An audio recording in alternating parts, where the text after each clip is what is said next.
Hello बच्चों। आज हम करने वाले हैं चैप्टर नंबर 4 एक्सरसाइज 4.1 का solution.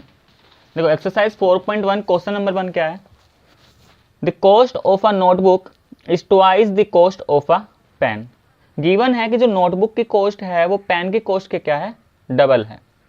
Right a linear equation in two variables to represent this statement. तो इस स्टेटमेंट को रिप्रेजेंट करने के लिए हमें इसका क्या लिखना है, एक इक्वेशन लिखना है। तो देखो हमें इस तरीके से गिवन है कि भाई जो कॉस्ट ऑफ नोटबुक है वो पेन की कॉस्ट के क्या है, डबल। मान लो अगर पेन की कॉस्ट 5 रुपीज़ है तो फिर नोटबुक की कॉस्ट क्या है, 10 रुपीज़। ऐसे अगर पेन की कॉस्ट 10 रुपीज़ है तो नोटबुक की क्या है, 20। तो बस इसे का हम क्या बनाएंगे, एक लीनियर इक्वेशन बनाएंगे। तो देखो सबसे पहले मान लेते हैं कॉस्ट ऑफ नोटबुक क्या है हमारा, रुपीज़ मान लेते हैं x, and cost of pen क्या है, इसको लेट कर लो rupees Y.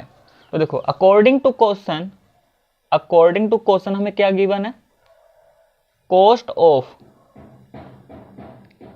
Notebook is twice है। ट्वाइस का मतलब क्या हो गया, 2 टाइम्स। और किसका 2 टाइम्स, कॉस्ट ऑफ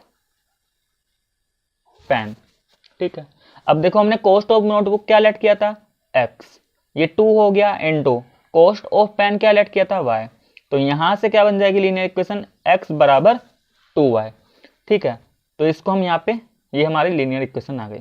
या फिर इसी को हम क्या लिख सकते हैं, x माइनस 2y। अगर 2y को LHS में लेके जाएगा तो माइनस हो जाएगा और RHS में क्या हो जाएगा, 0। तो हम इसको कहीं भी छोड़ सकते हैं।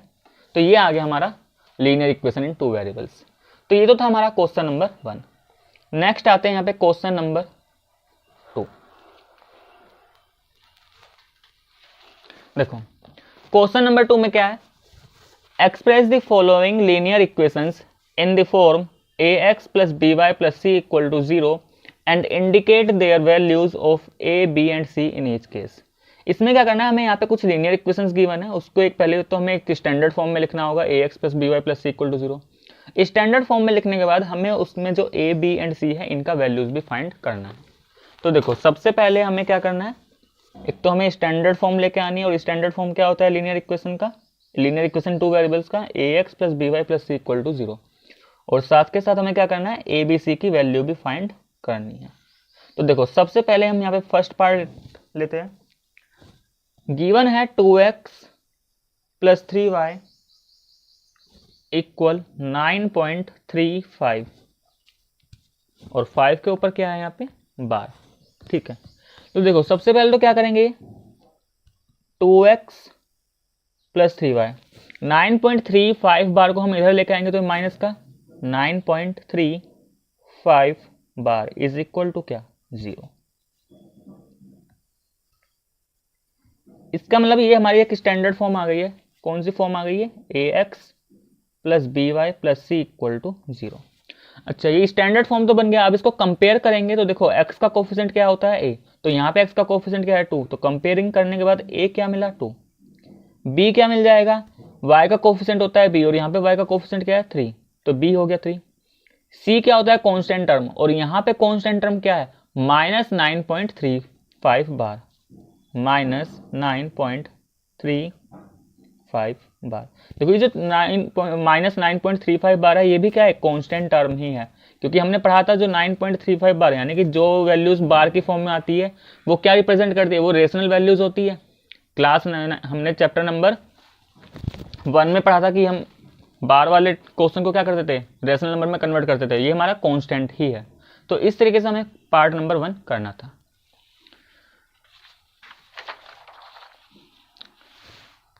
सेकंड पार्ट पे आते हैं। देखो सेकंड में हमें गिवन है x माइनस वाई अपॉन 5,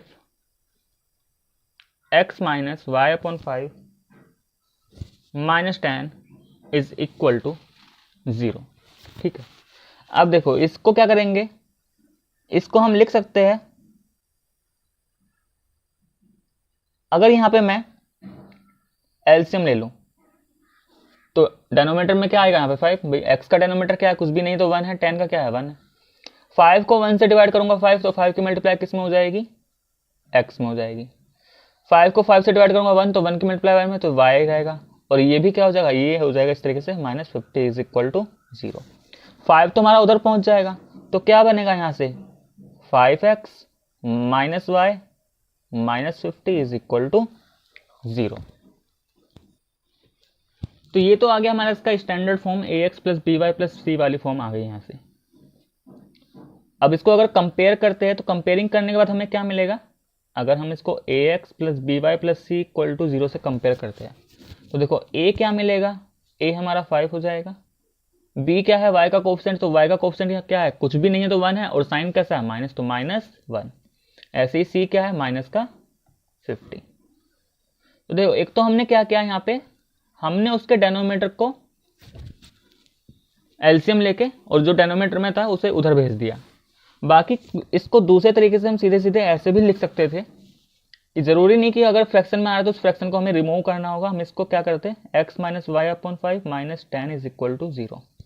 तो देखो अगर ये तो हमारा पहले से a x plus b y वाली फॉर्म गिवन ही है, इसको मैं ऐसे लिख सकता हूँ plus -1 upon 5 into y plus -10 equal to 0। ये तो पहले से हमें स्टैंडर्ड फॉर्म में गिवन है। तो यहाँ पे सीधे सीधे हम अगर हम कंपेयर कर लेते हैं तो भी हमारा जो आंसर आने वाला है एबीसी की वैल्यू वो भी सही होगी। ठीक है, अगर मैं कंपेयर करता हूँ तो देखो अब क्या मिलेगा, ए किसके बराबर होगा 1, बी किसके बराबर होगा -1 अपॉन 5 और सी किसके बराबर है -10। तो दोनों तरीके से कर सकते हैं, कोई सा भी करो दोनों ही सही है। ठीक है, तो ये हो गया हमारा क्वेश्चन नंबर 2 का सेकंड पार्ट।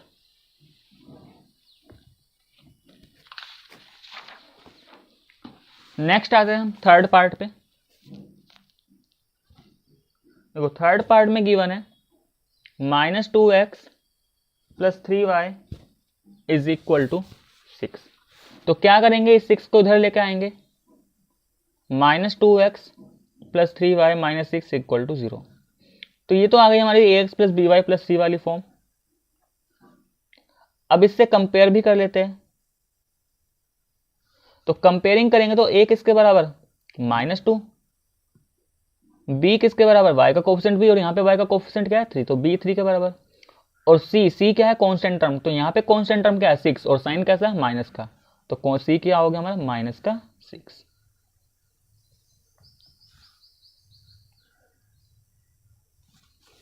ठीक है, नेक्स्ट पार्ट पे आते हैं, पार्ट नंबर 4। देखो फोर्थ पार्ट में क्या गिवन है, x इक्वल 3y। ठीक है, तो x इक्वल टू 3y। अब इसके लिए क्या करेंगे, x minus 3y is equal to 0। ठीक है, और अगर ax plus b y plus c वाली फॉर्म ही लेकर आनी है तो इसको लिख सकते हैं x माइनस 3y। अब कांस्टेंट टर्म तो यहाँ पे है नहीं, तो कांस्टेंट टर्म 0 डाल दो इक्वल टू 0। कंपेयरिंग करेंगे ax plus b y plus c equal to 0 से, तो a किसके बराबर 1 के बराबर, b किसके बराबर, b क्या है y का कोफिशिएंट, तो y का कोफिशिएंट क्या है 3 और साइन कैसा माइनस, तो -3, c क्या है 0।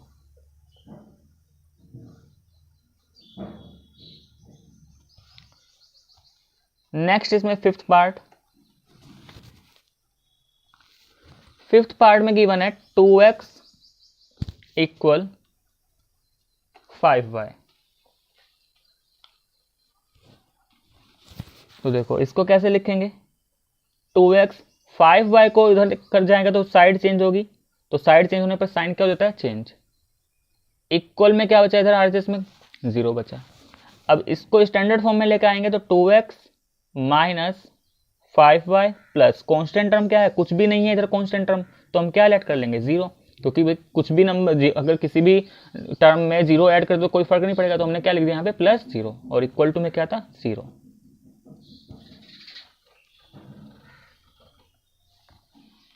कंपेयरिंग कर लेते हैं ax plus b y plus c equal to 0 से, तो a किसके बराबर है 2 के बराबर, b किसके बराबर है -5 एंड c किसके बराबर है 0 के।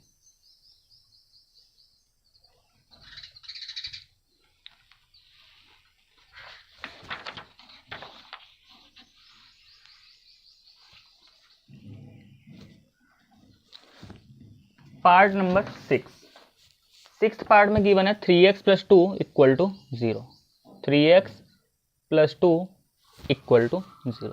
तो देखो हमें कौन सी फॉर्म लेके आनी है, हमें लेके आना है ax + by + c = 0, ये वाली फॉर्म लेके आनी है।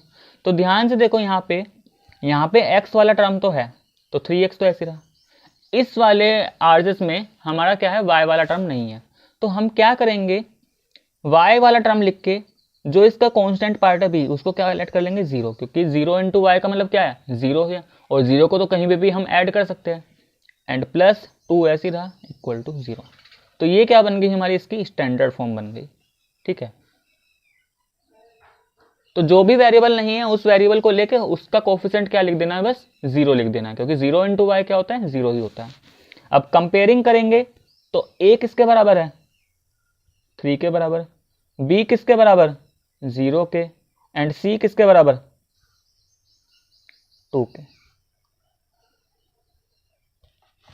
तो ये हो गया हमारा 6th part. Next 7th part में, 7th में गिवन है y - 2 = 0। तो देखो इसको भी हमें क्या करना है, स्टैंडर्ड फॉर्म में लेके आना है, ax + by + c = 0।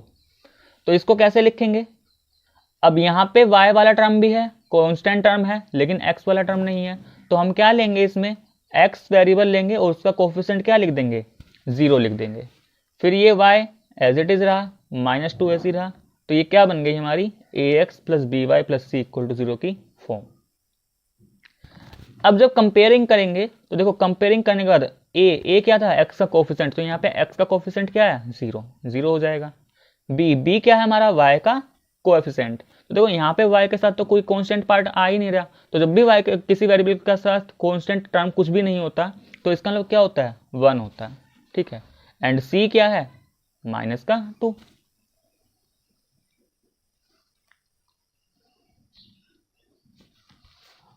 And last part of this question, part number 8 में क्या है 5 =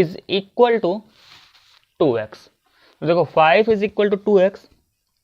अब यहाँ पे क्या करते हैं, तो देखो यहाँ पे इस 5 को चाहो तो आरएचएस में लेके चले जाओ या 2x को इधर लेके आ जाओ, तो हो सकता है आंसर डिफरेंट आ जाए, लेकिन दोनों ही चीज़ पॉसिबल है। तो ये मैंने पहले एग्जाम्पल में सिखाया था कि कई बार हो सकता है कि जो हमारे ABC की वैल्यू आई हो वो आंसर से हमारे क्या आ रहे होंगे जस्ट अपोजिट। तो अगर वो बिल्कुल अपोजिट आ रहे हैं तो भी हमारा क्या है आंसर सही है। तो मैं क्या कर रहा हूँ, जो आरएचएस में 2x है उसको इधर लेके आ रहा हूँ। तो ये क्या बन जाएगा 5 - 2x = 0। तो देखो जब ये 5 - 2x = 0 हो गया, अब यहाँ पे तो y का कोफिशिएंट नहीं है, तो मैं इसको क्या लिख रहा हूँ -2x तो ऐसे रहा, +0 × y + 5 = 0। तो ये क्या बन गई हमारी स्टैंडर्ड फॉर्म बन गई। ठीक है, कंपेयरिंग करेंगे इसको ax + by + c = 0 से, तो a किसके बराबर मिल जाएगा, यहाँ पे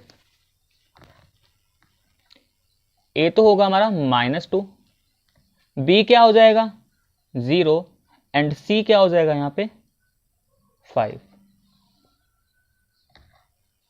ठीक है, या फिर इसको ऐसे भी किया जा सकता था, इसी क्वेश्चन को हमें गिवन था जैसे 5 = 2x, तो हम क्या कर रहे हैं 5 को यहाँ से हटा रहे हैं तो इधर तो 0 बचेगा, 2x तो अपनी साइड में, 5 को आरएचएस में भेज दे रहे तो 2x - 5 बन जाता। ठीक है, अब मैं इसकी पोजीशन चेंज कर दे रहा हूँ, तो इसको मैं ऐसे लिख सकता हूँ 2x - 5 = 0। अब क्या होगा 2x + 0 × y - 5 = 0। तो स्टैंडर्ड फॉर्म तो ये बन गई। ठीक है, अब जब हम कंपेयरिंग करेंगे तो देखो a क्या मिलेगा हमें 2 मिलेगा, b क्या मिलेगा 0, c क्या मिलेगा -5। तो दोनों ही तरीके सही है, हम कैसे भी कर सकते हैं। ठीक है, जैसे आंसर जो हमें दे रखा है वो क्या दे रखा है हमें -205, आंसर हमें इसके अकॉर्डिंग दे रखा है एनसीईआरटी में। लेकिन अगर हम ऐसे करते हैं तो ये भी हमारा क्या है सही है। तो देखो मैंने कहा था ना कि जो हमारे आंसर है अगर बिल्कुल अपोजिट आ रहे हैं, मान लो किसी ने ये कर दिया तो उसके आंसर बिल्कुल क्या आएंगे, जो आंसर सीट में रखा है उसका अपोजिट। जैसे यहाँ पे -2 है तो उसका अपोजिट क्या हुआ 2, 5 है, 5 का अपोजिट क्या होगा -5। अब देखो यहाँ पे 0, अब 0 का अपोजिट यहाँ पे 0 लिखो, क्योंकि 0 कैसा नंबर होता है, 0 ना पॉजिटिव होता है ना नेगेटिव होता है। तो 0 के लिए कुछ भी नहीं है, 0 को तुम 0 लिख सकते हो, तो +0 -0 उसमें ऐसा कुछ होता नहीं है। बाकी जो नॉन जीरो वैल्यूज है वो देखो, वो बिल्कुल क्या है, अपोजिट है। जो यहाँ पे माइनस में है वो वहाँ पे प्लस, और जो इधर प्लस है वो उधर पे माइनस में है। ठीक है, तो यहाँ तक हमारा एक्सरसाइज 4.1 कंप्लीट हो गया। तो स्टूडेंट्स, अगर आपको मेरा वीडियो पसंद आए तो प्लीज़ वीडियो को लाइक करें, शेयर करें और कमेंट करके ज़रूर बताएं। नेक्स्ट वीडियो में हम एक्सरसाइज 4.2 का इंट्रोडक्शन पार्ट स्टार्ट करेंगे।